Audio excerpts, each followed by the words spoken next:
উপজেলার মোড়াপাড়া ইউনিয়নের সরকারপাড়া থেকে মোড়াপাড়া কলেজের রাস্তাটি সরকারি বরাদ্দে 2003 সালে নির্মাণ করা হয়।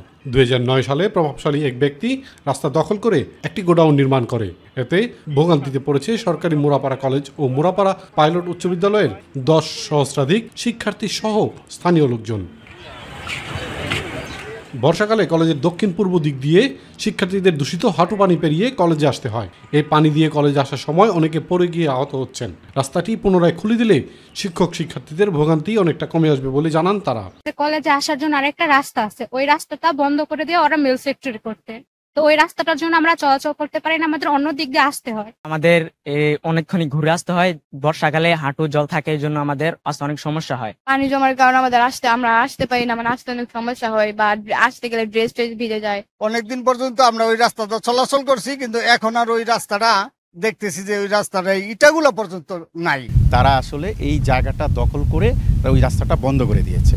এই বন্ধ করার ফলে ছেলেমেয়েরা এখন এই সরাসরি আমাদের কলেজে আসা যাওয়া করতে পারছে না, অনেক জায়গায় ঘুরে আসতে হয়।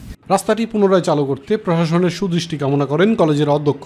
যথাযথ কর্তৃপক্ষ, ইউনো মহোদয় প্লাস স্থানীয় সরকার যারা আছেন তাদেরকে অতি দ্রুত ব্যবস্থা নেওয়ার জন্য আমি তাদেরকে অনুরোধ করব, যাতে ছেলেমেয়েরা ওই রাস্তা দিয়ে আসতে পারে এবং জনসাধারণের জন্য রাস্তাটি খুলে দেওয়া হয়। সড়কটির বিষয়ে অবগত উল্লেখ করে দ্রুত এ বিষয়ে পদক্ষেপ নেওয়া হবে জানিয়েছে স্থানীয় প্রশাসন। আমি অলরেডি আমাদের এসিল্যান্ডকে বলেছি যে এই জায়গাটি কার সেটি যাচাই বাছাই করতে। যদি এটি আমাদের সরকারি জায়গা হয় অবশ্যই আমরা এটি খুলে রাস্তাটি আবার পুনর্নির্মাণ করে দিই।